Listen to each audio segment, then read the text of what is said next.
Oi, pessoal! Aqui quem fala é a professora Ana Campagnolo e essa é a nossa quinta e última aula aqui do curso sobre feminismo do Brasil Paralelo. Sejam bem-vindos a mais uma aula. E só lembrando você, a gente já falou sobre protofeminismo, primeira onda do movimento feminista. Protofeminismo lá de 1972 e a primeira onda de 1848. Aí a gente falou sobre Alexandra Kollontai, sobre Adam Smith, sobre Trotsky, sobre Stalin. E na nossa última aula, nós terminamos falando sobre o direito ao voto, citamos algumas líderes sufragistas, sobre como isso, na verdade, foi uma concessão e não uma conquista, e terminamos falando sobre a Margaret Sanger. Um dos nossos últimos comentários da última aula, você deve lembrar disso, foi explicando que não existe feminismo bom e feminismo mau, que essa é uma ideia que até alguns conservadores acabam se curvando e divulgando, né? Como se a primeira onda fosse um movimento super decente de mulheres cristãs, imbuídas do sentimento familiar, de amor pelos seus cônjuges e seus filhos, sentimentos democráticos, etc. E a segunda onda, a partir de 1960, que tivesse descarrilhado tudo. Bom, a segunda onda, de fato, começou em 1960, e esse é o nosso assunto principal da aula de agora. Eu avisei você também lá na nossa quarta aula, que assim como na primeira aula nós falamos sobre revolução sexual, agora na nossa última aula vamos falar também sobre revolução sexual.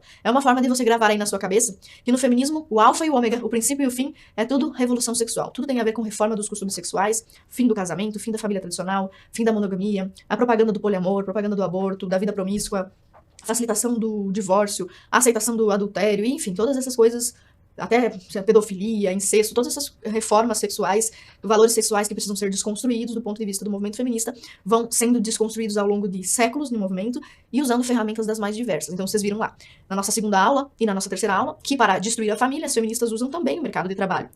Que para destruir o casamento, as feministas vão usar também a facilitação do divórcio, o aborto, como se fossem direitos civis. Mas que no fim das contas o objetivo final é sempre o de revolucionar sexualmente tudo que a gente tem, tudo que a gente conhece na nossa sociedade ocidental.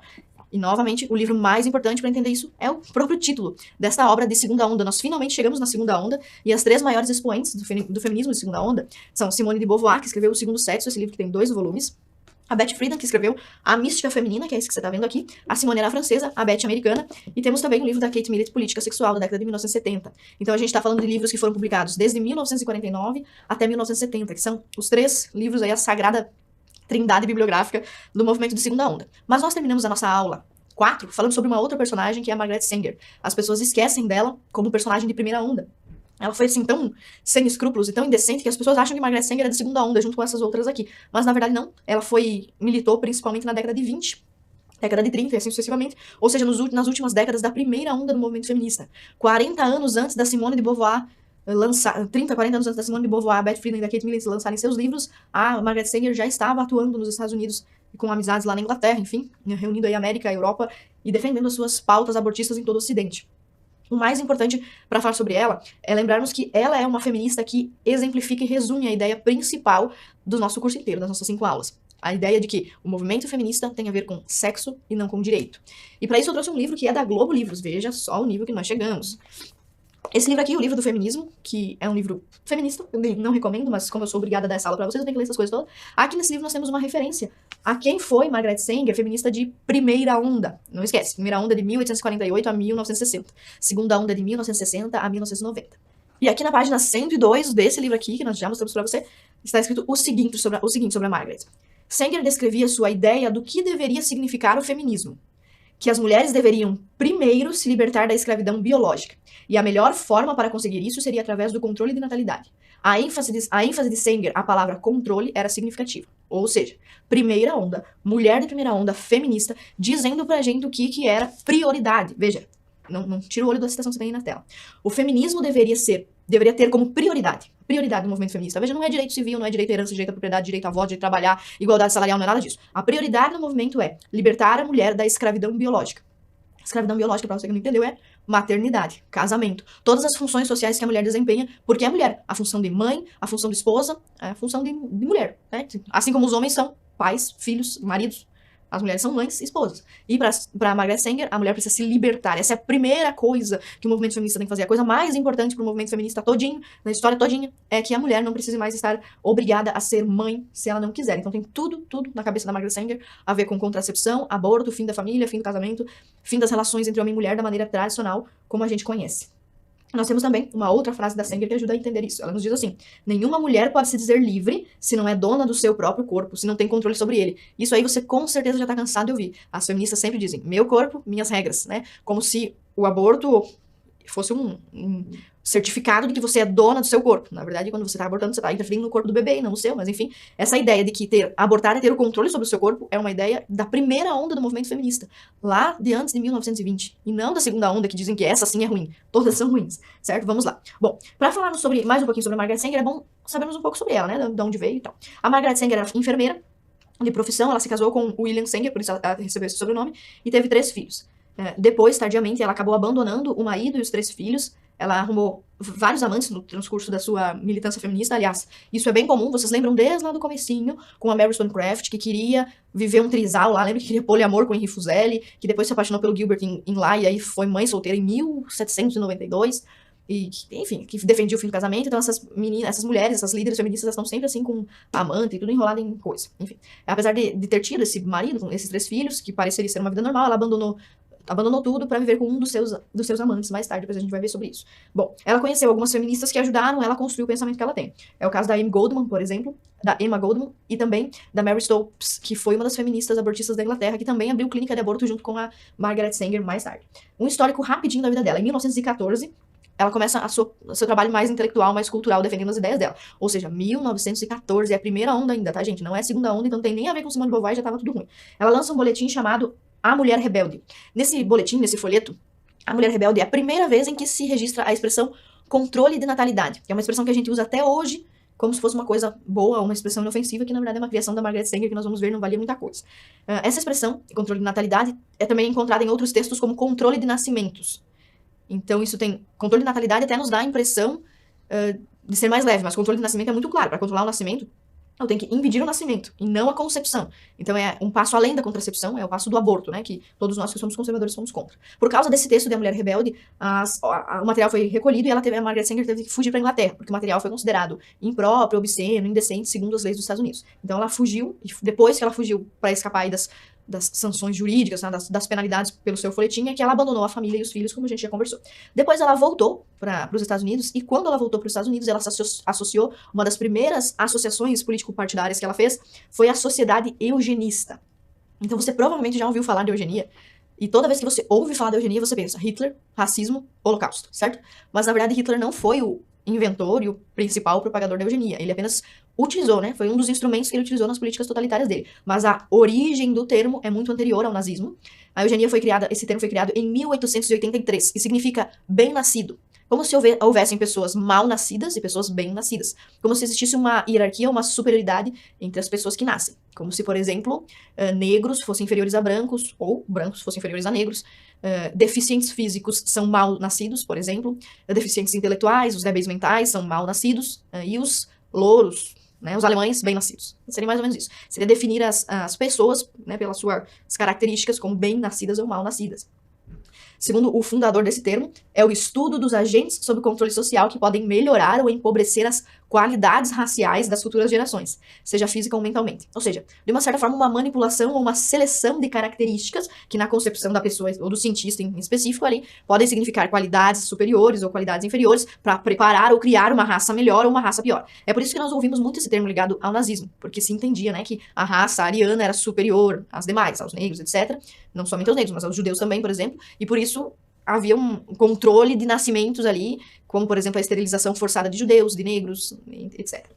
A Margaret Sanger escreveu um folhetim que se chamava O Valor Eugênico da Propaganda do Controle de Natalidade. Ou seja, além dela estar associada à sociedade eugenista, ela realmente se tornou uma eugenista e realmente defendia ideias eugenistas. Essa publicação foi feita em 1921, no mês de outubro de 1921, e lá na página 5 a gente lê o seguinte, palavras da Margaret Sanger, a primeira feminista abortista dos Estados Unidos. A eugenia é sugerida pelas mais diversas mentes como o caminho mais adequado e definitivo para a solução de problemas raciais, políticos e sociais. O problema mais urgente hoje é como limitar e desencorajar o excesso de fertilidade daquele que é mental e fisicamente deficiente. Olha como essas ideias aqui são assustadoras. Ela quer resolver os problemas sociais e políticos da sociedade, selecionando quem nasce e quem morre. Isso é muito absurdo. A primeira feminista abortista, certo? Olha essa frase de novo. O problema mais urgente hoje é como limitar o excesso de fertilidade daquele que é mental e fisicamente deficiente. Você provavelmente já viu notícias aí de países onde, por exemplo, não nascem mais crianças com síndrome de Down. Claramente, nesses países, houve uma limitação do nascimento daquele que é mentalmente deficiente. Enfim. Para Margaret Sanger, então, o controle de natalidade, controlar a natalidade, abortar ou usar métodos contraceptivos era fundamental para conduzir a criação de uma raça mais limpa. Olha as ideias dessa mulher. Ela achava que tinha como purificar a sociedade, impedindo que certas pessoas nascessem. Bom, assim foi a sua participação na sociedade eugenista, ideias que ela levou até a sua morte nos seus livros, nas suas obras. Depois ela entrou em contato, então, com a Liga Neo-Malthusiana holandesa e começou a aplicar um novo dispositivo contraceptivo chamado diafragma, com o apelido dele era capuz holandês. Então ela começou a aplicar esse capuz holandês, esse diafragma, nas mulheres que a procuravam para buscar métodos contraceptivos. Lembrando que esta liga neo-malthusiana estava relacionada também a alguns pensamentos aí meio eugenistas e ligadas, era uma homenagem, essa expressão, ao pensador Malthus, que dizia que a humanidade ia crescer tanto que ia faltar comida, etc. Outras ideias ligadas ao controle populacional, ao controle demográfico, impedir que pessoas nasçam. 2 anos depois dela publicar esse livro A Mulher Rebelde, ela inaugurou a primeira clínica abortista de toda a história dos Estados Unidos. E abriu essa clínica no bairro Brooklyn. Você provavelmente conhece esse bairro, se você assistiu. Todo mundo odeia o Chris. É o bairro onde mora o Chris. É um bairro com uma grande população, com um contingente populacional de negros. Foi lá que a Margaret Sanger resolveu abrir sua primeira clínica de aborto. Será que é porque ela queria que os negros nascessem menos? Provavelmente sim. Bom, a clínica da Margaret Sanger, no Brooklyn, durou apenas 10 dias, depois ela foi fechada, e ela foi presa, obviamente, porque ela estava abortando pessoas, né? Assassinando pessoas.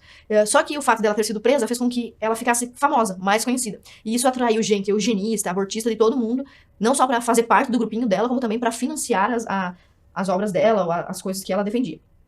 Ela publicou, então, um livro em 1920, chamado A Mulher e a Nova Raça. Olha, lembra dos nazistas? Os nazistas vendiam a ideia de que surgiria um novo homem. Não só os nazistas, os comunistas também, né? Um novo operário, um novo cidadão da grande Rússia, né? Então, um novo homem, agora a mulher e a nova raça. São pensamentos bem eugenistas. Em 1921, ela fundou a Liga Americana para Controle de Nascimentos. E só para você ter uma ideia de como essa ideia já estava popular, a primeira-dama Roosevelt chegou a fazer parte dessa Liga de Controle de Nascimentos. Depois ela acabou sendo financiada também pela Fundação Rockefeller. Nós vamos ver a Fundação Rockefeller depois financiando também o Alfred Kinsey. Eita, gente, para escolher mal quem vai financiar, né? Esse povo da Fundação Rockefeller.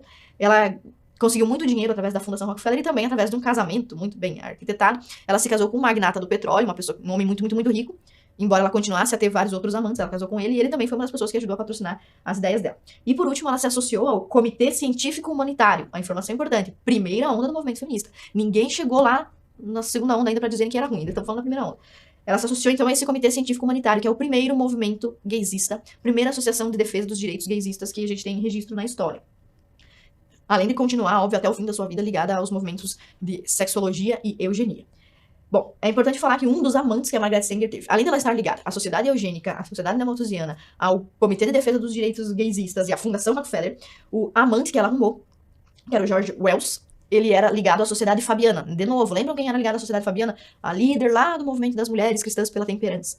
O que é o movimento fabiano? Bom, a Sociedade Fabiana é um movimento político inglês, ou seja, surgiu na Grã-Bretanha, no final do século XIX, e pretendia preparar os proletários, ou seja, você sabe que os marxistas dividem a sociedade em dois grupos, né? Em cima da pirâmide, os burgueses, e embaixo da pirâmide, os proletários. O movimento socialista fabiano pretende preparar os proletários para tomarem o poder de forma sutil e sem pressa, através de políticas muito disfarçadas, de projetos de lei tudo escondido ali, colocam um jabuti no meio do projeto de lei, faz uma reforma aqui. Eles não têm pressa. Eles querem chegar numa sociedade socialista, mas eles não têm pressa nenhuma. Diferente dos bolcheviques, por exemplo, que queriam chegar na sociedade socialista através das armas, da guerra e etc. O nome Fabiana, né, Sociedade Fabiana, é uma homenagem ao general romano Quintus Fabius. Enfim, essa sociedade pretende se inspirar nesse general porque ele venceu uma batalha sutilmente, pelas beiradas, né? Como se diz, a vingança é um prato que se come frio, mais ou menos isso. E nesse livro que a Margaret Sanger vai publicar depois de se associar aos Fabianos, aos Rockefeller, depois de se associar a todo mundo que não presta, ela publica esse livro chamado O Eixo da Civilização. Em 1922, é um dos livros mais eugenistas que você vai encontrar na sua vida. E eu separei um trechinho do livro O Eixo da Civilização para mostrar para você quais eram as ideias desta que é a primeira feminista abortista, lá de primeira onda, 1922. Então, não é segunda onda. Lembrando, isso é muito importante, porque as pessoas continuam dizendo por aí que a primeira onda era muito boazinha, muito legal, muito importante, e o problema era a segunda onda. Vamos lá. Na citação do livro O Eixo da Civilização, a gente lê o seguinte: tais pais, alguns pais, né? Ela tá falando dos pais pobres. Tais pais engrossam as fileiras patéticas dos desempregados. Ele tá chamando os desempregados de patéticos. Tá tudo errado nessa frase aqui. Enfim. A mentalidade débil perpetua-se nas fileiras daqueles que são levemente indiferentes às suas responsabilidades raciais. responsabilidades raciais. Ou seja, dependendo da sua raça, você tem a obrigação de procriar. Se você é de uma raça boa, você tem que procriar. Se você é de uma raça ruim, você não tem que procriar. Essa é a ideia dela. E é em grande parte esse tipo de humanidade que agora estamos usando para povoar nosso mundo por gerações. Nesta orgia de multiplicar e reabastecer a terra, esse tipo é para e passo, multiplicando e perpetuando aqueles males mais terríveis, aos quais devemos, se a civilização quiser sobreviver, extirpar pelas próprias raízes. Bem, quais seriam os males que devemos extirpar pelas próprias raízes? Todas as mazelas sociais, segundo a Margaret Sanger, podem ser amenizadas se você começar a abortar as pessoas certas. Ou se você começar a impedir que as pessoas erradas nasçam, né? Através do controle de natalidade, etc, etc. Bom, nós temos uma matéria muito interessante que você pode dar uma pausa na aula e procurar no Google, tá? É uma matéria da BBC que se chama Eugenia. Como um movimento para criar seres humanos melhores nos Estados Unidos influenciou Hitler. Depois que, você vai ver nessa matéria da BBC, que essas ideias eugenistas, elas são anteriores ao Hitler, muito anteriores ao Hitler. Você veja, Margaret Sanger é de 1920, já defendia essas ideias. Hitler assume lá na década de 30, então você vê que ela era muito anterior. E esta matéria da BBC faz uma passagem lá por Nova York, onde encontra um laboratório eugenista que foi criado em 1890. Essa matéria é principalmente orientada pelo historiador Daniel Cavlis, historiador de ciência da Universidade de Yale. E ele vai falar sobre a eugenia nos Estados Unidos antes mesmo do nazismo aparecer. E olha o que ele nos diz. Em meados de 1920, lembrando que a clínica abortista da Margaret Sanger volta a reaparecer na década de 20. Em meados de 1920 foi emitida uma decisão judicial sobre a constitucionalidade da esterilização, ou seja, esterilizar certas pessoas, porque elas não têm filhos. Nos anos 30, a esterilização disparou. Os surdos, cegos, epiléticos, débeis mentais e até os pobres eram esterilizados nos Estados Unidos. Qualquer pessoa considerada um obstáculo para a sociedade estava em risco. Cerca de 70 mil indivíduos foram esterilizados nos Estados Unidos. É muito chocante essa informação, tem tudo a ver com a Margaret Sanger, primeira feminista abortista. Então você veja, ela tá lá na primeira onda, e desde a primeira onda difundindo as ideias que hoje permeiam o movimento feminista.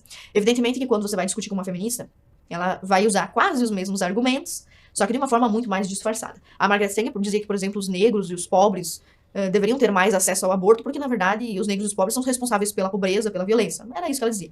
Hoje você vai conversar com uma feminista, ela vai te dizer diferente, ela vai dizer assim, são as mulheres negras e pobres as que mais sofrem e não têm acesso às clínicas de aborto seguro, por isso que nós temos que legalizar. Então é uma paráfrase, é a mesma finalidade, porém com justificativas diferentes. Vamos ver mais duas citações, só mais duas citações da Margaret Sanger para você colocar bem na sua cabeça quem era essa mulher. Depois você pode pesquisar mais sobre ela também. Na sua obra Mulher, Moralidade e Controle de Natalidade, publicada em 1922, ela diz o seguinte: devemos contratar 3 ou 4 ministros de cor, ou seja, 3 ou 4 negros, de preferência com histórico de serviço social e com personalidades cativantes. A abordagem educacional mais bem-sucedida para o negro é através de um apelo religioso. Nós não queremos que vaze o discurso que intentamos exterminar a população negra. E um ministro é um homem que pode corrigir essa ideia caso ela ocorra a qualquer um. O que ela está dizendo aqui? Vamos encontrar um bispo, um reverendo, um pastor negro, uma pessoa simpática, e vamos colocar ele para falar sobre controle de natalidade, sobre a importância de ter menos filhos, etc., na comunidade negra. Ninguém vai desconfiar que, na verdade, o que a gente quer é reduzir o número de pessoas negras. Em 1939, ela chega a organizar o Negro Project. Negro, você pesquisar na internet aí, Negro Project. Para controlar o nascimento nos estados do sul, né, onde tinha mais negros. Essa citação está no eixo da civilização e diz o seguinte: a falta de equilíbrio entre o nascimento dos fracos e dos fortes é a maior ameaça para a atual civilização. O exemplo das classes inferiores, a fertilidade dos débeis mentais, dos deficientes, dos afligidos pela pobreza, não deveria ser tomado como exemplo pelos mais fortes e aptos mental e fisicamente. O problema mais urgente hoje é como limitar e desencorajar a hiperfertilidade destas pessoas mental e fisicamente deficientes. É possível que métodos drásticos e espartanos sejam inevitáveis se continua animando com a apropriação casual. Ou seja, não é para as pessoas fazerem filho naturalmente, casualmente. Tem que ser controlado. Só vai nascer filho bonito, louro, lindo, rico, e se for deficiente, se for fraco, se for pobre, vamos controlar a natalidade. E olha o que ela chega a dizer aí no final dessa citação. É possível que seja preciso usar métodos drásticos e espartanos. Essa referência aos métodos espartanos é porque na antiga Grécia, quando nascia uma criança deficiente, atrofiada, aparentemente com algum defeito físico, ela era simplesmente jogada de um penhasco. Ou seja, os métodos que a Margaret Sanger sugeria era de descartar as pessoas que tivessem qualquer deficiência, qualquer dificuldade, seja mental ou fisicamente. Muito, muito, muito absurdo. Lá na página 139 do meu livro, eu quero ler isso com você para deixar bem claro o seguinte: esta mulher de primeira onda marca o feminismo de primeira onda como um feminismo anti-vida, pró-aborto, anti-família, anti-casamento, anti-princípios religiosos, assim como todas as outras ondas, assim como a segunda onda e a terceira onda. Lá na página 139 do meu livro, eu digo o seguinte: inúmeras evidências confirmam que a revolução feminista é uma e a mesma coisa que a revolução sexual, e que esse caráter não é inerente apenas à segunda onda do movimento. Diferentemente do que se pensa, desde as suas primeiras manifestações, o movimento é marcado por líderes que defendiam e viviam em moldes libertinos e sexualmente subversivos. É o exemplo da abortista e eugenista Margaret Sanger, a controversa Simone de Beauvoir, a incansável depreciadora das donas de casa, Beth Friedan, e Kate Millett, grande defensora de uma política sexual revolucionária. Então aqui nós citamos essas 4 mulheres, lembrando que a sagrada trindade da terceira onda são essas da segunda onda, são essas daqui, né? Que eu acabei de ler aqui no trecho do meu livro, que estão aqui de novo, ó. Que é a Simone de Beauvoir, a Beth Friedan e a Kate Millett. E é sobre elas que nós vamos falar agora, que você já entendeu, espero que você tenha entendido, que não existe feminismo bom e feminismo ruim. Todo feminismo é revolução sexual, anticristão e anticasamento, desde sempre e para sempre. Bom, a segunda onda feminista começa com uma obra da Simone de Beauvoir que foi publicada em 49. Mas a gente já falou sobre isso, e a data da segunda onda feminista é 1960. Então, como isso é possível? É porque nós precisamos, quando estudamos história, marcar as coisas com datas para esclarecer na sua cabeça. Mas, evidentemente, que essa data de 1960 tem muito a ver com o surgimento da pílula anticoncepcional e com as outras obras de outras feministas. A Simone de Beauvoir, evidentemente, quando escreveu também o primeiro volume da sua obra, O Segundo Sexo, ela ainda não se dizia feminista. Lógico que, alguns anos depois, principalmente com a popularidade das suas obras entre as feministas, ela acabou se tornando, sim, uma feminista, entrando para associações de defesa das mulheres, etc, etc. Mas o principal livro é este de 1949. Embora, em 1960, nós tenhamos o marco do início dessa segunda aula. De tudo isso que você viu na primeira onda e na segunda onda, mais uma vez eu quero citar uma frase da Margaret Sanger para você marcar na sua cabeça. Depois você tira um print da tela. Que nada disso, de todas as nossas aulas, primeira, segunda, terceira, quarta e agora a última, nada disso tem a ver com a centralidade dos direitos civis e jurídicos, mas sim com o sexo, tá? Essa é uma citação, a última que nós vamos ver da Margaret Sanger, para ligar primeira onda, segunda onda com essa ideia que eu tô dando para você. A Margaret Sanger diz o seguinte: as mulheres não devem pedir direitos, somente têm necessidade de reivindicar o poder. Eu vou ler de novo, tá? Porque seria muito importante. O movimento feminista é sobre direitos. Vamos ouvir a feminista Margaret Sanger.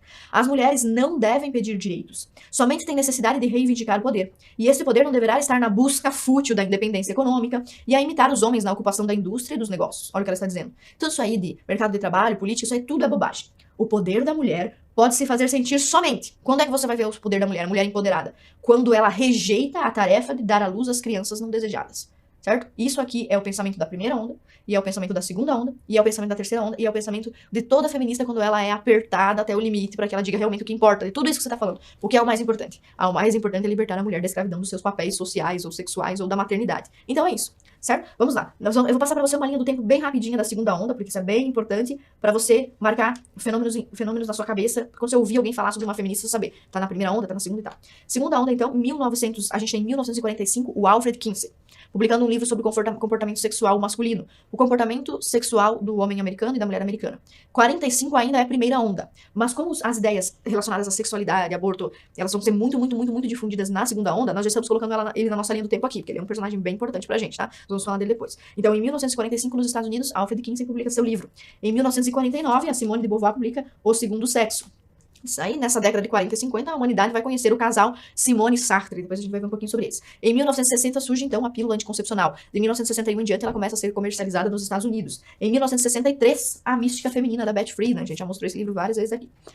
Esse aqui é um lançamento novo, né, uma nova reedição, uma nova publicação, em homenagem aos 50 anos desde que a obra foi editada pela primeira vez. Em 1970, a política sexual da Kate Millett. A Kate Millett é uma feminista que vai fazer uma revisão de toda a história do movimento feminista aqui nesse livro. Vai reclamar, vai dizer que não adiantou nada conquistar o direito ao voto, não adiantou nada a mulher trabalhar. Tudo isso aí foi inócuo porque as mulheres continuam amando os homens, casando com os homens, fazendo filho. E o que nós devemos procurar mesmo é uma política sexual. Aliás, nessa segunda onda do movimento feminista é que a gente vai ouvir o grande chavão, o grande jargão. O pessoal é político. Os feministas querem se meter em tudo na sua vida. Com a roupa que você usa, a cor do cabelo, se você se depila ou não, como você faz amor com seu marido. Aliás, você nem deveria estar fazendo isso na sua vida, você não devia estar fazendo, porque os homens são machistas, tal. Quer se meter no seu casamento, na criação dos seus filhos, na identidade sexual dos seus filhos, na educação. Então, as feministas querem se meter em tudo. Porque desde a segunda onda nós temos esse jargão, esse chavão. O pessoal é político. Contracepção, sexo, intimidade, tudo isso é político. Em 1971, aparece então o Lacan, que vai dizer aquela célebre frase: a mulher não existe. Então, veja, a gente costuma dizer que a ideologia de gênero é o assunto da terceira onda do movimento feminista. Aqui no curso nós vamos falar sobre protofeminismo, primeira onda e segunda onda. E vamos deixar o tema da ideologia de gênero para, quem sabe, uma próxima oportunidade, que é um tema de terceira onda, certo? Só que, olha, lá em 1790, a nossa Mary Wollstonecraft, primeira feminista, última protofeminista, seja como for, ela já falava, lembra que a educação é que definia o caráter de homem e mulher, preferências e tal, e que se nós mudássemos a educação, homens e mulheres seriam iguais. O princípio da ideia de ideologia de gênero. E o Lacan, em 1971, categórico. A mulher não existe. Ou seja, a feminilidade é uma invenção. Aliás, essa ideia de que a feminilidade é uma invenção é o próprio título do livro da Beth Friedan, de Segunda Onda, A Mística Feminina. Ou seja, não existe feminino, ou feminino, a feminina, a feminilidade. É tudo uma invenção, uma mística. E a Simone de Beauvoir também, com aquela frase célebre, não se nasce mulher, torna-se. É óbvio que ela está falando também de ideologia de gênero, embora ela não cite essa expressão. Em 1971 também a gente tem o primeiro abrigo para vítimas de violência doméstica surgindo na Inglaterra, e em 1973 o aborto é aprovado através do ativismo judicial nos Estados Unidos da América, como se fosse o STF de lá, dando um canetaço e aprovando o aborto de fetos não viáveis, ou seja, enquanto o bebê não conseguisse sobreviver fora da barriga da mãe, por várias semanas, então, 20, 22, o feto não é viável, ele pode ser assassinado no ventre da mãe, até 1973, então, essa decisão da Suprema Corte. E mais um livro importante, que também veio da década de 70, que é A Dialética do Sexo, da Sulamit Firestone. Um livro dificílimo, quase impossível de encontrar hoje em dia, certo? Que marca o feminismo radical. Essa aqui é uma outra questão muito importante que a gente precisa desmistificar. Quando você vai discutir com uma feminista sobre feminismo, ela vai dizer pra você que tudo de mal que existe no feminismo não é feminismo. É feminismo ou feminismo radical. Ela vai dizer, eu sou feminista, mas não sou radical. A definição do feminismo radical é aquele feminismo que busca a revolução sexual, mudança dos costumes, mudança da sociedade e aborto. Ou seja, qualquer feminismo é feminismo radical. Não existe feminismo moderado. Porque se você for uma feminista moderada, você vai ser o quê? Vai ser contra o aborto? Você vai ser contra a mudança social, contra os papéis de gênero, contra a ideologia de gênero, então você não é feminista. Então, feminismo é radical. A ideia feminista é radical desde o começo, ela é muito radical. E o feminismo é uma coisa que não existe. Também é uma... Você viu, nós estamos aqui falando sobre feminismo há 5 aulas. Até agora a gente não encontrou nenhuma escritora feminista. Onde é que estão as escritoras feministas? Quem é que se diz feminista? Aonde é que estão essas pessoas? Cadê o livro máximo do feminismo? Quem é a principal escritora do movimento feminista? Não existe livro, não existe autora, porque não existe feminismo. É tudo feminismo. Uma grande espinha dorsal relacionada à revolução sexual e tudo que tem a ver com isso em diante. Bom, então a nossa segunda onda do movimento feminista termina em 1990, que é quando a Judith Butler publica esse livro aqui, Problemas de Gênero. Então a gente pode marcar a terceira onda como a onda da ideologia de gênero, que não é um assunto da nossa aula, nós não vamos falar sobre isso, por questão de tempo, por questão de cronograma, nós nos planejamos diferente, mas essa terceira onda basicamente se inaugura com esse livro. Então nós vamos passar pela história do movimento feminista de segunda onda, principalmente analisando essas 3 obras e encerrando aqui com a Judith Butler. Bom, a frase principal, como eu já disse pra vocês, da Simone de Beauvoir é: não se nasce mulher, torna-se. Ou seja, é a sementinha da ideologia de gênero. Ela tá lançando as bases da segunda onda do movimento feminista, que vai falar basicamente sobre sexo. Promiscuidade, responsabilidade, aborto, divórcio, tudo a ver com revolução sexual. E a ideia principal do livro da Simone de Beauvoir é que a condição de ser mulher, tudo que está ligado à mulher, à feminilidade, é uma construção social, histórica e cultural. E tem pouco a ver com sexo ou com biologia, e mesmo que tenha a ver com sexo e com biologia, é baseado principalmente em uma construção social e uma construção histórica e cultural.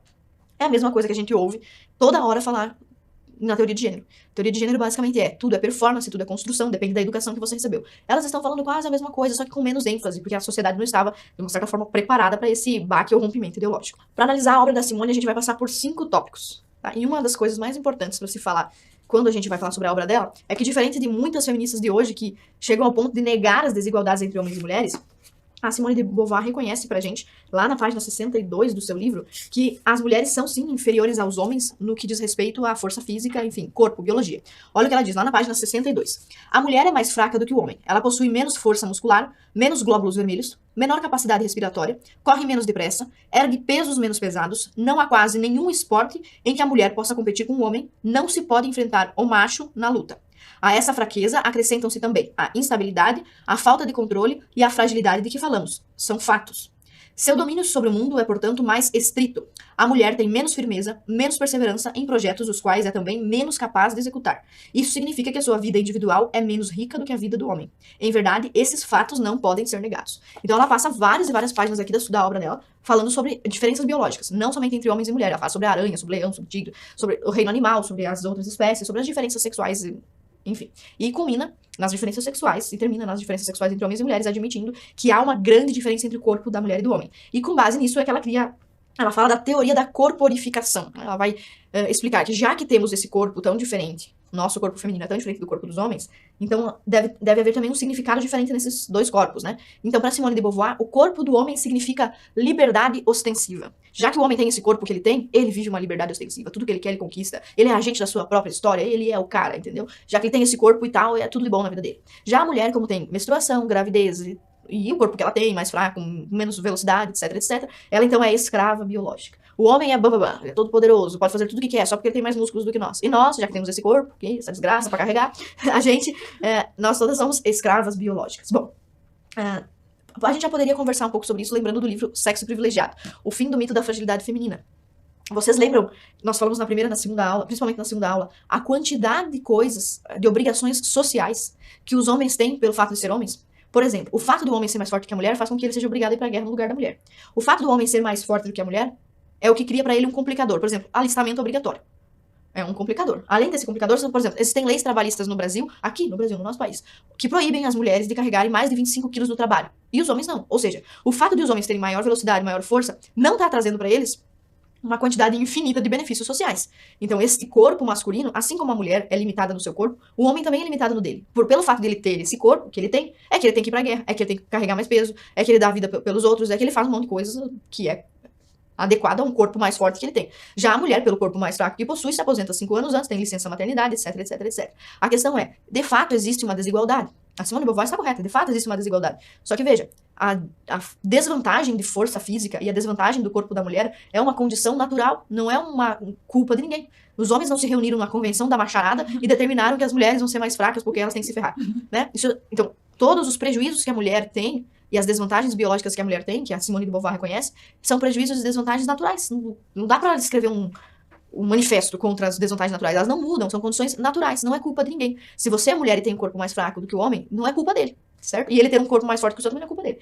No entanto, as vantagens e desvantagens sociais que vêm por causa desse corpo, aí sim, são culpa da sociedade que faz os contratos sociais e que se organiza dessa forma. Então, o homem, apesar de ter uma vantagem natural, que ele não tem culpa de ser mais forte, ele ganhou por causa disso uma desvantagem social, vai ter que servir o exército, vai ter que morrer no lugar dos outros. A sociedade tem culpa de impingir aos homens um castigo pela sua força física. Não tem culpa dele ser forte. Já a mulher, por ser mais fraca, também não tem culpa de ser mais fraca, mas recebe da sociedade uma série de benefícios ou de vantagens para sua própria proteção, justamente por ter uma força física menor. Enfim, a Simone reconhece essas diferenças, o que já é uma grande coisa, porque muitas feministas de hoje são contra, inclusive, aquelas pesquisas que comparam o cérebro da mulher com o cérebro do homem, etc, etc. Existe um seriado bem legal para você assistir que se chama O Paradoxo da Igualdade. É um documentário, se não me falha a memória, norueguês, de um humorista muito legal, bem curtinho, e fala sobre as diferenças de gênero, de sexo, pesquisas nesse sentido, e vai ajudar você a entender isso que a gente tá falando aqui. Bem, então esse é o principal argumento, um dos primeiros tópicos que a gente tem que entender do livro da Simone de Beauvoir, esse, de que o corpo feminino é uma prisão, é um fardo, é um sofrimento, meu Deus, como é ruim ser mulher. E o segundo tópico é de que o corpo masculino, em contrapartida, é uma bênção, é maravilhoso, por causa do seu corpo, o homem pode fazer tudo o que quiser, etc, etc. O terceiro argumento, o terceiro tópico importante do livro, é que existe uma construção social a respeito do que é ser mulher feminina e o que é ser homem masculino, e que essa construção social ela é artificial, ela é histórica, ela é cultural, não tem exatamente a ver com biologia, que a gente já deveria discordar por obviedade, mas isso é o que ela diz, e que, portanto, o gênero, que ela não usa essa palavra, porque ela não existia, não era usada ainda nesses termos, fala sempre sobre sexo, mas o feminino, né, que é a representação de gênero do sexo feminino, é uma construção social. E ela nos diz o seguinte: nenhum destino biológico define a figura da fêmea. A civilização como um todo elabora esse produto intermediário entre o macho e o castrado, que qualificamos de feminino. Primeira informação importante aqui. Para ela, a feminilidade é alguma coisa entre o macho e o castrado. É ruim. Ela, na opinião dela. E segundo, essa feminilidade, além de ser ruim, é um produto. Ou seja, foi construído, foi feito, foi produzido pela sociedade. De alguma forma, como a gente vai ver ela dizer, e todas as outras feministas, a feminilidade é um produto construído por machistas para aprisionar a mulher em seus conceitos, etc, etc. E mais uma citação dela só para confirmar na sua cabeça o que ela disse sobre gênero, né? Que ainda não era gênero. Não acredito que existam qualidades, valores e modos de vida especificamente femininos. Seria admitir a existência de uma natureza feminina, quer dizer, aderir a um mito inventado pelos homens para prender as mulheres na sua condição de oprimidas. Então essa era a opinião da Simone de Beauvoir sobre o que é ser mulher. É um produto, uma coisa artificial que os homens estão impondo para todas nós. Essa ideia do segundo sexo, que é também uma ideia de gênero, ela aparece também aqui no livro da Beth Friedan, A Mística Feminina. O título já demonstra isso. Esse aqui é o segundo livro mais importante da segunda onda do movimento feminista. É o segundo livro mais importante, certo? A Beth Friedan é americana, dona de casa, burguesa, uma vida boa e tudo mais, casada, com filhos. E ela escreveu esse livro para contestar a situação da dona de casa, que vivia no tédio, deprimida, a vida da dona de casa era horrível, etc. Então, basicamente, ela tá dizendo que o feminino, essas coisas que as mulheres fazem, como, por exemplo, cuidar dos filhos, amamentar, gostar mais das coisas privadas do que das coisas públicas. Os interesses das mulheres, seja por costura, por moda, por maquiagem, por beleza, por roupa, por sapato, por joia. O fato de a mulher limpar a casa melhor do que o homem, ou cozinhar mais do que o homem, ou ser relegada a essa função, ou cuidar dos filhos, ou cuidar da criança, enfim, tudo que tá ligado à feminilidade é uma mística, é uma invenção que foi criada, certo? Essa é a ideia principal do livro da Beth Friedan. Mas já aparece aqui no livro da Simone de Beauvoir também, quando ela diz a feminilidade é um mito inventado pelos homens para prender as mulheres, certo? Então você já vê que é uma ideia que vem se analisarmos bem, desde a Mary Wollstonecraft, em 1792, lá falando que se nós educássemos as mulheres iguais aos homens, todo mundo ficaria igual, teria os mesmos interesses, as mulheres parariam de pensar em roupa e moda e sapato, tecido, e começariam a pensar em filosofia, e vem até Simone de Beauvoir, vem até Beth Friedan, e assim sucessivamente, e permanece até hoje. E há um quarto tópico bem importante para mencionar aqui, é que, assim como todas as outras feministas, a Simone de Beauvoir também é anticristã, anti-Jesus, anti-Maria, anti-igreja, anti-tudo. E aqui na página 236 e 237, a gente tem uma demonstração, só para que você não fique faltando para você uma prova do que eu estou dizendo, de que ela, assim como todas as outras, é anticristã. Ela nos diz assim na página 36, a virgindade de Maria tem principalmente um valor negativo, pois pela primeira vez na história da humanidade, a mãe se ajoelha diante do próprio filho e reconhece livremente a própria inferioridade. Tá, ela vai contextualizar isso aqui tudo, mas basicamente ela diz que também a construção da imagem da Virgem Maria é uma construção, mais uma construção machista, que a Bíblia só reforça esses estereótipos e dá como exemplo o fato de Maria ter se ajoelhado diante do próprio filho Jesus, ou seja, a mãe se ajoelha diante de um bebê do sexo masculino e etc. Ignorando, obviamente, que não foi só Maria que se ajoelhou na frente de Jesus, mas também os 3 reis magos, os apóstolos e mais milhares e milhares de pessoas, e hoje até o Papa, até o rei da Inglaterra se ajoelha diante da imagem de Jesus. Ela ignorou tudo isso. Mas enfim, eu só tô citando isso para que você veja, mais uma vez, é unânime. Todas essas mulheres são anticristãs, todas, tá? E um último critério importante para analisar sobre esse livro da Simone é que ela constrói a seguinte narrativa. O homem, e por isso o nome do livro, o homem é o primeiro sexo. O homem é universal. E a mulher, ela é o segundo sexo, ela é o outro, a alteridade. Então seria como se tudo que é universal e genérico viesse do homem. Já a mulher tá cheia de coisas peculiares. Seria como se o homem fosse o primeiro na filosofia, se tivesse a primazia filosófica. E claro, ela vai dizer que isso também se sustenta em parte nos mitos da criação, como por exemplo, a Bíblia diz que Adão foi criado primeiro e Eva foi criada depois, e que Eva foi criada para ajudar Adão como sua ajudadora. Ou seja, ela é a alternativa, ela é a alteridade, ela é o outro. Bom, de uma certa forma, filosoficamente, ela pode até estar certa sobre isso, porque, por exemplo, quando nós falamos assim, o homem argentino consome mais vinho do que cerveja.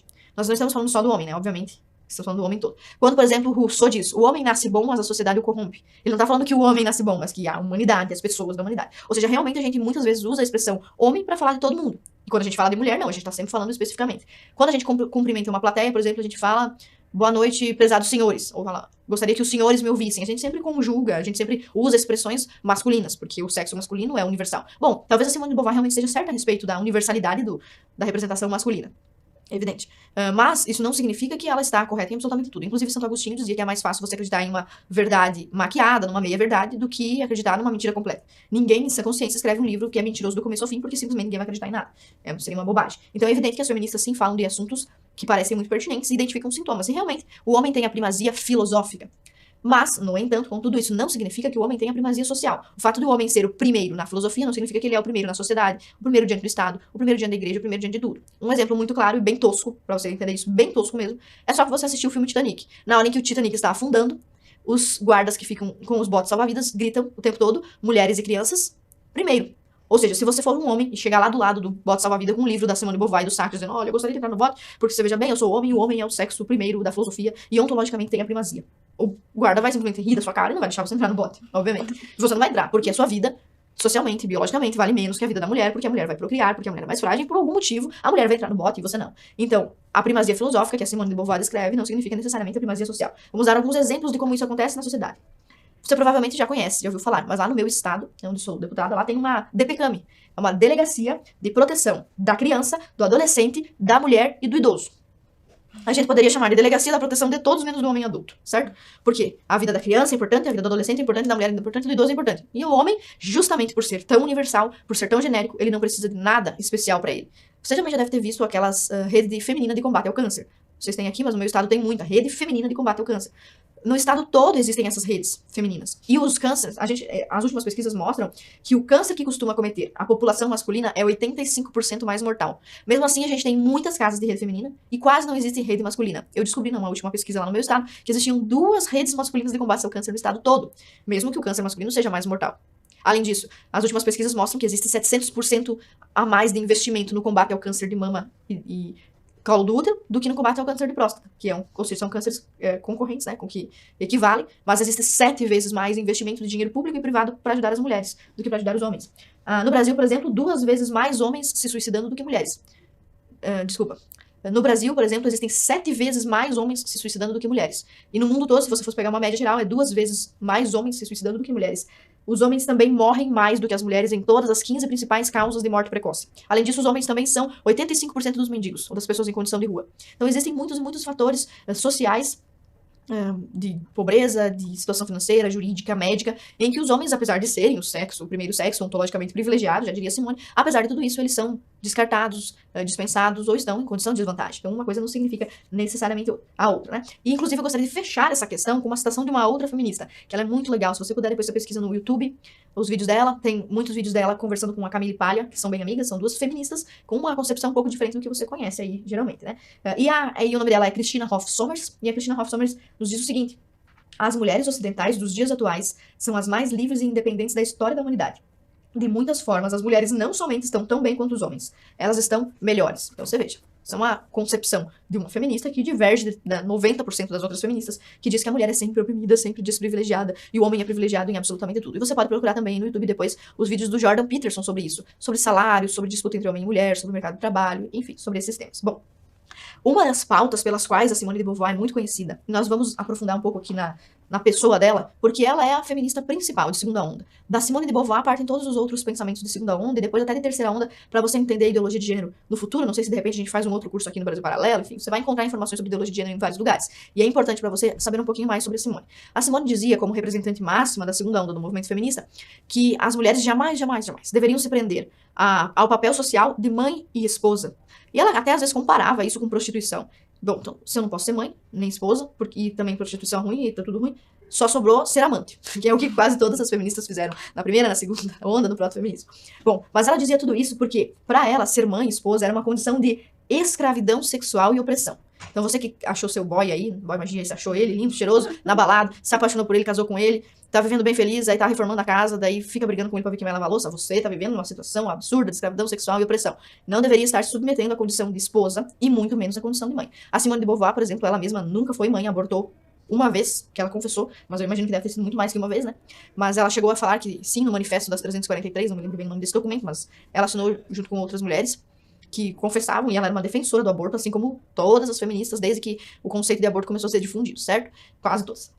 E a Simone de Beauvoir, então, lógico, nunca foi mãe, porque ela era abortista, e também nunca foi esposa, porque ela não se casou com o grande amor da vida dela, que era o Jean-Paul Sartre, filósofo existencialista, que está aqui, vamos mostrar uma foto dele aqui na capa desse livro, Uma Relação Perigosa. Então, pra gente entender a vida da Simone de Beauvoir, esse é um dos melhores livros, é o melhor livro que você vai encontrar de biografia sobre ela. Existem muitas e muitas biografias, obras, textos, artigos sobre ela, sempre numa versão super romantizada, dizendo que ela era uma mulher que combatia a opressão contra as mulheres, etc, etc. Mas esse aqui é o único livro que fala a verdade mesmo. Uma Relação Perigosa, uma biografia reveladora de Simone de Beauvoir e Jean-Paul Sartre, de uma historiadora, de uma mulher historiadora, que faleceu recentemente, em 2015, mas deixou essa obra maravilhosa pra gente, que tem mais de 600 páginas. E a gente vai basear um pouco da nossa interpretação agora sobre a vida dela nesses dois livros. Bom, essa publicação ela surgiu depois que as cartas da Simone foram descobertas. Em 1983, a Simone divulgou as cartas que o Sartre tinha mandado para ela.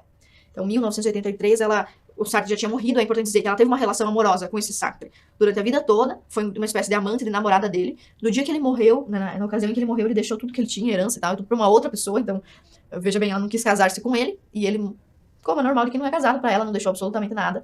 E aí ela pegou essas cartas que ele tinha mandado, ele mandou trocaram várias cartas, o apelido nessas cartas era Castor, o apelido dela. Ela pegou essas cartas e divulgou. E vários jornalistas começaram a perguntar, ok, você mandou as cartas dele, agora nós queremos ver as suas também. E ela mentiu pra todo mundo, mentiu pros jornalistas, disse que não tinha as cartas e tal. Mas 3 anos depois, as cartas dela foram descobertas. E aí o mundo todo pôde saber quem, de fato, era Simone de Beauvoir. E essa biografia foi publicada depois que essas cartas apareceram pra desmistificar a imagem de defensora das mulheres que todo mundo tem dela. Aliás, ela mentiu pros jornalistas porque ela mentia pra todo mundo. Ela mentia pros alunos, pras namoradas, pros amantes, mentia pro Sartre, mentia para as mães dos alunos, pros diretores da escola onde trabalhava, mentia pra imprensa, mentia pros biógrafos, ela era muito, muito mentirosa. Um dos namorados dela, inclusive, o Jacques Laurent Boust, eu não sei se é assim que se fala, porque é francês, mas um dos amantes dela chegou a dizer que ela era uma mentirosa compulsiva. Então essa é Simone de Beauvoir. E uma das grandes mentiras que ela nos conta, que ela conta pra todo mundo, é que ela tinha um relacionamento poliamoroso, um relacionamento aberto, maravilhoso e lindo com o Sartre, e que esse era o melhor jeito de se viver um relacionamento, onde as duas pessoas não moram juntas, não tem compromisso uma com a outra, todo mundo faz sexo com quem quiser, e a única regra é ser sincero, né, por exemplo. Coisa que também ela não era, já que ela era uma mentirosa, já que a amante dela tá dizendo isso. Mas enfim, ela vendeu essa imagem. E hoje muitas e muitas feministas, muitas meninas se espelham nessa imagem de poliamor, de relacionamento aberto, baseada nesse casal, Simone e Sartre, como se fosse algo bom. Eu separei 2 trechos do meu livro para falar com você sobre isso. de que nós vamos ver que não era nada disso. O relacionamento dela não era esse mar de rosas que ela fica dizendo, não. E ela não era feliz como falava. Mas eu separei 2 trechos que eu quero ler aqui pra vocês. Página 178 diz o seguinte: é impressionante perceber como uma mentira atravessa décadas, mesmo após desmentida, por causa que as cartas dela foram encontradas e tudo mais, sustentando uma ideia fajuta de liberdade baseada no desapego. Você já deve ter até visto o livro em livraria, né, sobre desapego, desapegar, viver relacionamento como se a outra pessoa não importasse e tudo mais. Tudo que temos visto recentemente sobre relacionamento aberto e poliamor está espelhado em um casal que jamais passou de uma fraude, um simulacro de relação. Aliás, a própria suposta preferência de Sartre por Simone era mentirosa. Em certos momentos, Sartre tratava Simone como um bom amigo homem. Já as amantes que Sartre escolhia costumavam ser mais simples do que a Simone de Beauvoir, mais simplórias e mais atraentes para um homem que pretendia apenas carinho, afeto, companhia e sexo. Aí tem algumas citações aqui. Ou seja, nem ele tinha preferência por ela, porque pelo menos a gente pensa, bom, se é um relacionamento amoroso, pelo menos os dois ali se preferem, né? Não, não se prefere. E aqui tem um relato de uma pessoa que conviveu com a Simone de Beauvoir, conviveu com a Simone e com o Sartre, que é a Bianca Lamblin. Essa moça aqui. Na página 30 do livro dela, ela fala sobre os dois, ela os conheceu, né? Na página 30 e na página 39. Olha o que ela diz. Sartre, movido por uma necessidade irresistível de conquistas femininas, impõe a Simone esse pacto. Ou seja, já que ele era um desregulado, não conseguia ser fiel, amar uma mulher só, a Simone, que gostava dele, não teve escolha. Ela teve que ceder, aceitar que ele ia ter um monte de amantes, e aí pra compensar, arrumar uns amantes também. Aliás, Sartre aproveitou bem mais cedo e bem mais frequentemente do que ela essa permissão pra fazer o que quiser, esse relacionamento aberto. O que me pareceu, no momento em que os conheci, um pacto inédito, essa menina, essa jovem, quando conheceu Simone de Beauvoir e Sartre, pensou, meu Deus, que modernos, que lindos, né? Parecia um pacto inédito, baseado em reciprocidade e igualdade. Revelou-se mais tarde como uma astúcia inventada por Sartre para satisfazer sua necessidade de conquistas, e que Simone de Beauvoir foi obrigada a aceitar. E aqui na página 39 ela continua. Ela diz o seguinte: o que eu penso agora é que Simone não apenas admitia que Sartre se apaixonasse por outras meninas muito jovens, como ainda lhe apresentava algumas meninas. Creio que Sartre já estivesse começado a se afastar de Simone, pelo menos do ponto de vista sexual, e que assim ela criava com ele, por procuração, um outro vínculo. Com isso, Simone imaginava poder controlar a nova relação amorosa do parceiro, encontrando dessa forma uma espécie de compromisso entre os termos do seu pacto e da sua inquietude latente. Ou seja, ela nunca foi feliz tendo que dividir o cara que ela gostava, e aí, como ela era orgulhosa, além de mentirosa, saía por aí dizendo que esse era um relacionamento perfeito, que ela não se importava, que é assim que ela queria viver, e tudo mais. Mas, bom, vocês viram que a Bianca Lamblin mencionou que a Simone encontrava outras namoradas e levava pro Sartre. Bom, essa é a questão mais obscura que a gente vai tratar aqui, e tá nesse livro aqui, Uma Relação Perigosa. É onde a historiadora Carol resgata essas histórias todas. Basicamente, a Simone de Beauvoir, que dizia que era contra a opressão das mulheres, que era contra a escravidão sexual, que as mulheres deveriam ser livres, independentes, que não deveriam permitir que fossem usadas pelos outros. Bom, a Simone aliciava as meninas adolescentes que eram suas alunas com 16, 17, 18 anos, até abaixo da idade de consentimento, depois a gente vai ver isso. Então, primeiro ela induzia essas meninas a ficarem amigas dela, às vezes morar na casa com ela. Primeiro, a própria Simone de Beauvoir fazia sexo lésbico com essas alunas. Depois, ela levava as meninas pra conhecer o Sartre, pra ficar com o Sartre. Às vezes, a menina ficava só com ele. Às vezes, os três ficavam meio juntos, assim. E no final, as meninas eram descartadas. Quando o Sartre cansava delas, ou quando a Simone cansava delas, simplesmente se descartava como se fosse lixo. Então, a gente tem história de uma menina que fez... Uma só dessas meninas fez 4 abortos. Alguns casos de meninas que ficaram jogadas no mundo das drogas. Outras que tentaram suicídio. Enfim, nenhuma dessas meninas, no fim das contas, saiu ganhando qualquer coisa das relações que tinha com a Simone e com o Sartre. E sobre essas meninas, a gente tem um registro bem detalhado aqui no livro. São principalmente 4 exemplos que eu quero dar pra vocês. O primeiro é o exemplo da Olga Kozakiewicz, que a Simone de Beauvoir conheceu com 17 anos. Era uma refugiada. Geralmente essas meninas eram meninas pobres ou em condição vulnerável. E a Simone se aproveitava disso pra envolver essas meninas. A Olga foi a primeira vítima da Simone, foi a primeira menina com quem a Simone teve um relacionamento lésbico. Só que ela não conseguiu levar essa menina por Sartre, porque essa Olga tinha nojo, pavor do Sartre, que ele não era um homem muito bonito e era asqueroso, ela não gostava dele. Então, pra se vingar dela, da Olga, o Sartre ficou encucado no negócio e acabou tendo relações com a irmã da Olga por puro fetiche. Se isso não é a coisa mais machista, predadora machista do mundo, não sei o que é. E a Simone é simplesmente conivente com absolutamente tudo. Depois a gente tem o caso da Bianca Lamblin, que é essa que eu estava falando pra vocês. A Bianca Lamblin não aguentou, quando em 1990 começaram a surgir várias biografias falando sobre ela foi uma das vítimas da Simone de Beauvoir, e ela resolveu escrever um livro pra falar, não, agora eu vou falar quem realmente é Simone de Beauvoir, porque vocês ficam fazendo essas defesas absurdas da mulher, então eu vou falar quem ela é. E aqui na página 10 do livro dela, a Bianca Lamblin conta pra gente que a Simone estava sempre procurando meninas muito jovens entre as suas alunas pra levar pro Sartre. Ela diz o seguinte, página 10. Eu havia penetrado num mundo de relações complexas que acarretavam confusões lamentáveis, cálculos mesquinhos, mentiras constantes entre os quais eles cuidavam ciosamente em não se perder. Descobri que Simone de Beauvoir caçava nas suas salas de aula a carne fresca feminina que experimentava antes de largá-la, ou para dizê-lo mais grosseiramente ainda, atirá-la a Sartre. Então essa é a opinião da Bianca Lamblin, que conheceu a Simone e sabia que ela aliciava, e ela foi inclusive uma das vítimas. E aqui na página 43 ela continua dizendo o seguinte, em um dos encontros que a Bianca Lamblin teve com o Sartre, na verdade no primeiro, o Sartre levou ela pra um hotel, e quando eles estavam entrando num hotel, o Sartre disse, a camareira do hotel vai ficar bem surpresa, porque ontem mesmo já tirei a virgindade de outra moça. Então, a Simone ajudava o Sartre a tirar a virgindade de várias meninas, Se isso não é um predador machista, não sei o que poderia ser. Enfim, a Bianca Lamblin é um dos exemplos, mas a gente tem outros. Que é o caso, por exemplo, da Nathalie Sorokini, que foi uma menina que a Simone conheceu com 14 anos, com quem ela conviveu até os 19, mais ou menos. E essa menina, a mãe dela descobriu essas relações relações lésbicas que a Simone tinha, e que a Simone de Beauvoir, quando professora universitária, aliciava as alunas, e que a Nathalie não era a primeira, né, que descobriu várias. Então, em 1941, a mãe da Nathalie, que aqui no livro aparece como Madame Sorokini, ela apresentou a sua primeira queixa em 1941 contra a Simone de Beauvoir. Essa queixa foi ignorada, o pessoal fez vista grossa. 2 anos depois, ela apresentou uma nova queixa em 1943. Agora, a mãe da Nathalie tinha preparado um dossiê sobre a Simone de Beauvoir, para que não corresse o risco de não acreditarem nela, preparou um dossiê sobre isso. E eu quero ler para você um pedacinho do que diz aqui. Olha só, página 299 de Uma Relação Perigosa. É um livro que vale muito, muito a pena se você está estudando esse tema, se interessa. Um dos melhores livros que você vai ler para tirar da sua cabeça que o feminismo é uma coisa boa. O ano de 1943 foi quando o mundo de Beauvoir mudou. Por quê? Vejam só. Esse fato é tão sério e é tão oficial que ela chegou a ser demitida por isso, certo? E quando você fala sobre isso, já aconteceu de eu estar discursando na Assembleia Legislativa e citar esse fato e as feministas da plateia ficarem revoltadas, dizendo que eu estava mentindo. Ou seja, as próprias feministas não conhecem a história das suas próprias expoentes. A mãe de Nathalie prestou uma queixa contra Beauvoir para as autoridades educacionais por corromper uma menor. Nathalie, que tinha 19 anos de idade, conheceu a Simone de Beauvoir desde 1938, ou seja, quando ela tinha 14 ainda, né? Quando ela estava no liceu de mulheres. Certamente fora seduzida por sua professora e seu interesse na aluna era pedófilo por natureza. De novo, o seu interesse, ou seja, o interesse da Simone de Beauvoir nesta aluna era pedófilo por natureza. Notou bem isso, né? A Madame Sorokini passara 2 anos compilando um relatório, ela fez um dossiê, em que alegava que Simone primeiro seduzira Nathalie e depois agira como sua cafetina, entregando para amantes homens, o caso de Sartre e de um outro homem, né, para quem a Simone também entregou. Madame Sorokini alegava que a filha não era absolutamente a primeira vítima de Beauvoir. Antes dela houvera Olga e Bianca, né? Bianca é esta e Olga aquela que nós já mencionamos. Ouvir o comércio de mulheres nem sempre era bem sucedido. Olga rejeitara Sartre persistentemente. Então, a Simone de Beauvoir, por causa dessa queixa de 1943, acabou perdendo o emprego. E como estava sem emprego, sem renda, acabou aceitando até ir trabalhar numa rede de rádio colaboracionista dos nazistas. Então, o pessoal lá meio nazista, ligado ao regime nazista, e a Simone de Beauvoir trabalhando lá na rádio deles, enfim. Enfim, falando sobre pedofilia, vocês viram que a Madame Sorokini entendia que aquele interesse era pedófilo. E a historiadora Carole aqui também, que escreveu esse livro, Uma Relação Perigosa. Ambas entendiam que eles tinham, sim, um interesse pedófilo por meninas fora da idade de consentimento. E essa afirmação é uma afirmação bastante perigosa de se fazer se não houver algum fundamento para ela, certo? Então, eu gostaria de ler também com vocês um trecho que está no meu livro na página 172, e que fala sobre um julgamento do Tribunal de Versalhes. Bem, 3 homens foram condenados em 1977, 3 homens foram condenados por ter gravado vídeos e ter feito sexo com crianças e adolescentes a partir de 13 anos, ainda, além de fazer o sexo, gravaram, tinham as imagens, os registros, enfim. E o Tribunal de Versalhes condenou esses homens, né? Deu a eles uma pena.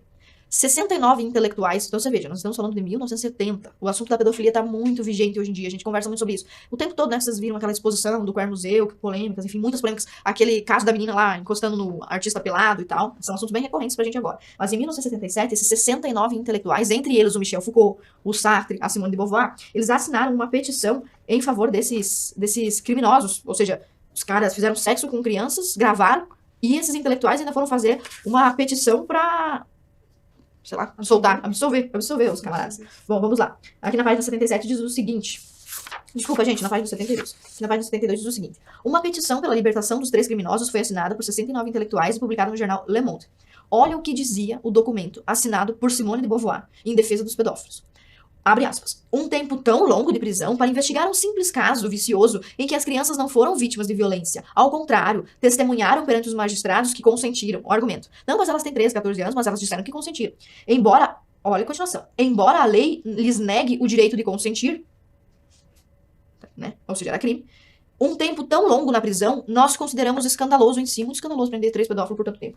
Por terem encorajado e tirado fotografias de suas brincadeiras sexuais. Olha só como ela está definindo aqui o negócio. Eles encorajaram e tiraram fotografias das suas brincadeiras sexuais. Nós acreditamos que há uma incongruência entre a designação como crime, porque a lei é muito antiquada, a lei é que tem que se adaptar, entendeu? Uma sociedade que tende a conhecer sobre a sexualidade de crianças e adolescentes. Então reclamou lá, disse que eram apenas brincadeiras sexuais, que a lei era antiquada, e olha o que ela está falando aqui, sexualidade de crianças, certo? Fecha aspas. Entre os intelectuais signatários estava Michel Foucault, né? O casal também assinou uma carta aberta, publicada no jornal Liberdade, em defesa da revogação da lei que punia como estupro os atos sexuais com menores de 15 anos. Então eles queriam baixar a idade de consentimento né, diminuir a idade de consentimento. Obviamente, isso fazia todo sentido com a vida que eles mesmos levavam, aliciando menores. E se nós fôssemos nos aprofundar mais nesse assunto da pedofilia, que tem um pouquinho a ver, uma ligação, uma relação, se você for aprofundar, você vai descobrir isso, com ideologia de gênero, com essas pautas de erotização infantil, educação sexual na escola, enfim, nesses termos, né, uma educação sexual erotizada, o que é desnecessário. Enfim, se nós formos nos aprofundar nesse assunto de pedofilia, a gente vai ter que entrar num outro escritor que nós vimos lá no começo da aula, que eu citei ele pra vocês, é o Alfred Kinsey, que em 1945, ou seja, 4 anos antes da Simone de Beauvoir, ele já estava publicando o livro dele que se chama Comportamento Sexual do Homem, e já estava ali comprovando a relação entre a revolução sexual, a pauta de mudança dos costumes sexuais, a relação entre essa pauta, essa agenda, com a agenda da pedofilia. Bom, o Alfred Kinsey criou uma equipe, ele era um sexólogo para estudar o comportamento, ele também foi financiado pela Fundação Rockefeller, lembra da Fundação Rockefeller, que financiava os abortos da Margaret Sanger? Se a gente parar pra pensar, não sei o que tem esse povo, que eles não gostam de criança, você já viu? Eles não querem que a criança, eles primeiro querem impedir que a criança seja concebida, contracepção. Depois, se a criança for concebida, eles querem abortar a criança. Não querem que a criança nasça. Se ela nascer, eles querem controlar a mente da criança, através de todo tipo de erotização infantil. E depois também tem essas pautas aqui, é um negócio inexplicável esse desprezo que eles têm pelas crianças. Mas enfim, existe uma matéria da revista Abril chamada Kinsey Fala sobre Sexo. E nessa matéria, a gente lê o seguinte, tem uma declaração sobre o Kinsey, né? E eu vou ler pra vocês. Só pra você saber rapidinho quem era ele. Ele foi um precursor, ele veio ainda um pouquinho antes da Simone de Beauvoir. Ele dizia o seguinte: falando em termos biológicos, não existe, na minha opinião, nenhuma relação sexual que eu considere normal. Levar a cabo qualquer tipo de atividade sexual é libertar-se do condicionamento cultural que a sociedade impõe. O que leva a fazer distinções entre o que é bom e mal, entre o lícito e o ilícito, entre o normal e o anormal, entre o aceitável e o inaceitável na nossa sociedade. Ou seja, ele estava contestando tudo que bom, mal, normal, anormal, isso não existe. Tudo deve ser liberado. Bom, se todo tipo de sexo deve ser liberado, é óbvio que nós estamos falando de sexo com animais, de sexo com crianças, de incesto, afinal, é todo tipo de sexo, correto? E isso é tão sério, que o Alfred Kinsey, depois de apresentar suas pesquisas, foi finalmente desmascarado por uma outra pesquisadora, uma terapeuta chamada Judith Heisman. Os livros dela, infelizmente, se chama Sexo e Fraude, Kinsey, Sexo e Fraude, algo assim. Só estão publicados em inglês, mas mesmo assim, se você ler inglês, você vai encontrar ótimas informações lá sobre as produções do Alfred Kinsey. O Alfred Kinsey, ele é apelidado de pai da revolução sexual, e vocês lembram que revolução sexual é a mesma coisa que feminismo. Então, Alfred Kinsey é o pai do feminismo. Quem é a mãe, nós não sabemos, vamos ter que descobrir. Mas o pai é o Alfred Kinsey. E qual foi a denúncia que a Judith Heisman fez? Primeiro, que todas as pesquisas do Alfred Kinsey para falar sobre sexo tinham uma amostragem duvidosa. O cara foi pesquisar a sexualidade, ele só contratou criminosos, pedófilos e prostitutas para perguntar sobre sexo. Aí é óbvio que vai sair cada absurdo. E ele vendeu esse livro como se ele estivesse falando do comportamento sexual de pessoas normais. Criou até uma escala da homossexualidade, levando a crer que todos os homens são um pouquinho homossexuais. Aí tem um grau, aí tem lá 1, 2, 3, 4, 5, 6 graus, etc. Depois vocês dão uma olhada aí, meninos, se vocês não se encaixam em algum. Dá uma olhada no Google aí. Então ele tinha todas essas ideias aí.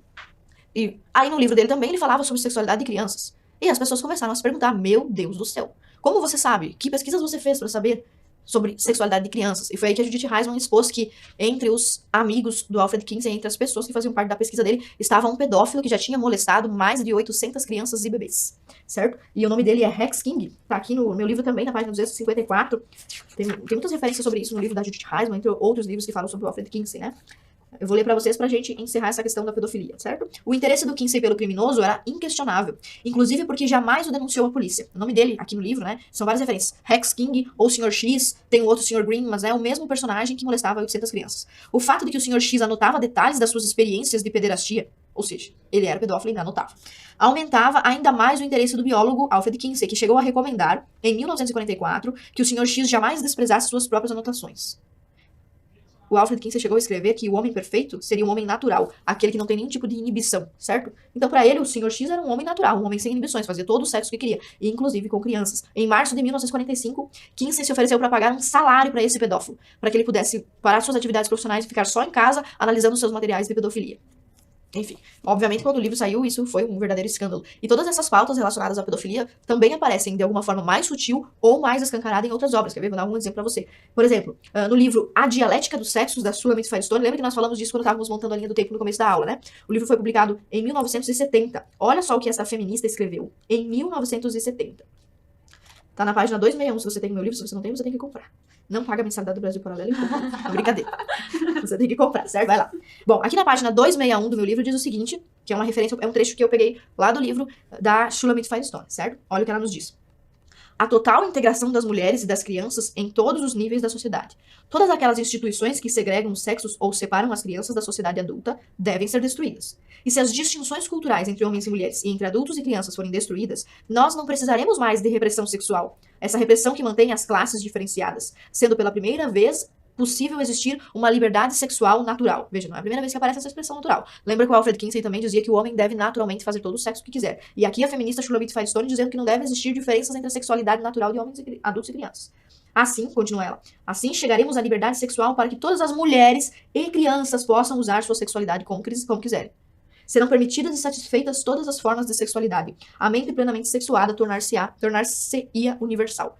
É uma feminista que está propondo qual é um mundo feminista perfeito, aquele onde todo mundo faz sexo com quem quiser. E essa é a pauta principal da revolução sexual. A gente tem também o livro da Judith Butler. Nós não vamos falar sobre ela porque ela é uma feminista de terceira onda, lembra da ideologia de gênero? Mas aqui na página 12 do livro dela, bem no comecinho, a gente vê ela chamando o incesto, que é o sexo entre homens e mulheres, ela chama de tabu, aqui na página 12, certo? Então se você tiver esse livro na sua casa, você pode referenciar aí. A Simone de Beauvoir chama o incesto de um tabu. E todo tabu, você sabe, para as feministas deve ser desconstruído. Então o sexo entre pais e filhos aí deve ser desconstruído. Outro exemplo, claro, dessa ligação dessas agendas é o evento do Queer Museu que aconteceu lá em Porto Alegre. Vocês lembram? Financiado por um banco, agora me fugiu a memória. Que foi em agosto de 2017, vocês lembram? Santander. Banco Santander. Exato. E aí houve toda uma polêmica sobre esse evento, vocês lembram? Foi acusado de ter exposição, obras de arte e um conteúdo pedófilo. Também nós temos aquele episódio, já falamos, do artista peladão lá, que a criança foi botar a mão lá no artista peladão. E, enfim. Em 1970, também, o Dr. John Money, que é um dos grandes pais da ideologia de gênero, também ideologia de gênero de terceira onda, do movimento feminista, deu uma entrevista para Time Magazine, tá lá no volume 115, número 15, onde o Dr. John Money nos diz o seguinte: uma experiência sexual infantil, como ser parceiro de um parente ou alguém mais velho, não necessariamente vai afetar a criança negativamente. Isso aqui é tão grave que, enfim, entre um dos casos famosos que a gente tem relacionados a pesquisas de ideologia de gênero, a gente tem o caso da família Heimer. Eu não vou entrar nessa questão, porque nossa aula não tem como objetivo tratar da ideologia de gênero, mas um dos experimentos que o Dr. John Money fazia com a família Heimer era botar os dois irmãos gêmeos, o Bruce e o Brian que virou Brenda, enfim, é uma história complicada, você vai entender em breve, mas um dos experimentos que ele fazia com essa família, dos tratamentos terapêuticos, era colocar os dois irmãos gêmeos a simularem cenas de sexo desde crianças. Então tudo isso aqui tá ligado a pautas de facilitação ou de relativização da pedofilia, que a hora aparecem de uma forma mais sutil, a hora aparecem de uma forma mais clara, como naquele manifesto dos 69 intelectuais que a Simone de Beauvoir assinou, como no caso da dialética dos sexos, que eu li pra vocês, e enfim. Então, essa foi um pouco da história da Simone de Beauvoir, que é a grande musa da segunda onda. E através da história da vida dela, você consegue imaginar o que foi a segunda onda do movimento feminista. Totalmente ligada a essas pautas que você tem que anotar aí na sua cabeça. Aborto, facilitação do divórcio, destruição da família tradicional, destruição da heteronormatividade, relativização do adultério, todas essas pautas de sexualidade, de libertação sexual, que encerram o ciclo da ideologia, da revolução sexual dentro do feminismo como sendo uma e a mesma coisa que o movimento feminista. Bom, eu espero que nessas 5 aulas você tenha observado esse padrão. Nós estamos sempre falando de líderes feministas com uma vida sexual, a própria vida delas, sexual, particular, íntima delas, como uma vida desregrada, que não serve como exemplo pra ninguém, o que também não seria da nossa conta, se isso não tivesse virado domínio público, ideologia, e não estivesse diretamente relacionado à proposta que esse movimento vem fazer para as mulheres. Para encerrarmos, eu vou voltar numa citação que você provavelmente ouviu na primeira aula ou na segunda aula do curso. É uma citação de 1920, do economista Ludwig von Mises, para fechar a nossa aula e definir na sua cabeça que movimento feminista, bom e mal, não existe. Todo movimento feminista é o mesmo desde o século XVIII. E todo movimento feminista é revolução sexual, que tem a ver com mudar a natureza do homem, mudar a natureza das mulheres e mudar a natureza das relações entre homens e mulheres, acabando desfragmentando o casamento tradicional, a tradicional criação dos filhos, os papéis sociais, os papéis sexuais, os papéis de gênero. Inclusive, já recomendo a você que a partir do momento que você assistiu essa aula, a partir de hoje você não use mais essa expressão gênero, use a expressão sexo, que é a expressão correta, certo? Então vamos lá. A citação que eu vou ler pra vocês é um pouquinho longa, e o maravilhoso editor aqui do Brasil Paralelo vai colocar a citação aqui pra você acompanhar. Presta muita atenção nisso. É uma citação de 1920, de alguém que você não imaginava que a gente fosse citar numa aula sobre feminismo. Ludwig von Mises, um liberal. E o Ludwig von Mises escreveu o seguinte: enquanto o movimento feminista se limite a buscar e igualar os direitos jurídicos, tá? Buscar e igualar os direitos jurídicos, é isso que elas dizem que fazem, mas não é o que elas fazem, certo? Enquanto o movimento feminista se limite a buscar os direitos e igualar os direitos jurídicos de homens e mulheres, e também dar segurança quanto às possibilidades legais e econômicas de desenvolver suas faculdades e manifestá-las mediante atos que correspondam a seus gostos, ou seja, enquanto o movimento feminista estiver defendendo que as mulheres possam fazer o que gostam, ter liberdade, ter direitos civis, então, diz Ludwig von Mises, serão somente um ramo do grande movimento liberal que encarna a ideia de uma evolução livre e tranquila. Olha o que ele nos diz. A citação vai ficar aqui na tela. Não tira, editor. Deixa na tela. Olha só o que ele tá dizendo pra gente. Se é só pra buscar direitos iguais, direitos civis, então o movimento feminista não precisa existir, porque ele é um movimento liberal. É a mesma coisa que o movimento liberal. Já é o que defende Adam Smith, é o que defende Ludwig von Mises, é o que defende Thomas Sowell. É liberal. O liberalismo não precisa criar feminismo, porque já existe o liberalismo. Que encarna a ideia de uma revolução, de uma evolução livre e tranquila. Ou seja, aos poucos a sociedade vai evoluir e as mulheres serão inseridas no mercado de trabalho, na política, em todos os lugares que possam ser bons a ela, de várias formas, através de construções políticas, de transformações sociais, como aconteceu com a Revolução Industrial, com a Primeira Guerra Mundial, e ok, beleza. Primeira parte da citação. Mas, se o movimento feminista não for isso, nós vimos que não é. Se o movimento não for isso, aí o Ludwig von Mises continua.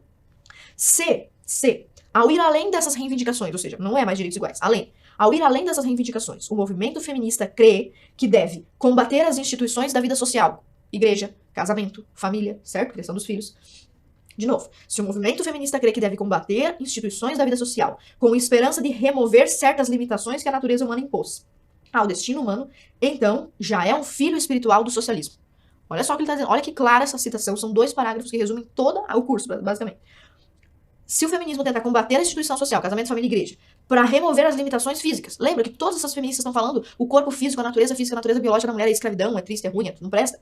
E como tudo isso aí não presta, nós vamos mudar a sociedade para tentar compensar as diferenças naturais. O Ludwig von Mises está dizendo isso aqui pra gente. Se isso está sendo feito, então não é mais liberalismo e não é feminismo. Aí já é um filho do socialismo.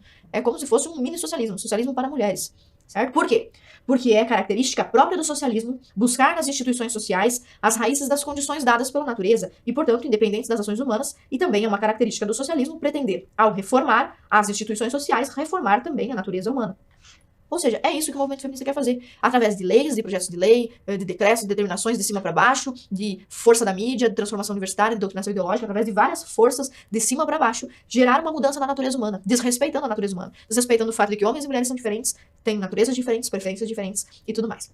Bom, pessoal, é isso. Essa citação é de 1922, do Ludwig von Mises, e está no livro, eu encontrei essa citação no livro Negro da Nova Esquerda, um livro maravilhoso que, já que nós terminamos a nossa aula por aqui, eu vou deixar esse livro como tema de casa. Se você achou que ficou faltando alguma coisa, ideologia de gênero, terceira onda, faltou alguma coisa, segunda onda, leia o livro Negro da Nova Esquerda, que é de 2 escritores argentinos, e você vai gostar muito e com certeza vai complementar como tema de casa o que a gente viu até agora. Espero que tenha gostado e até a próxima.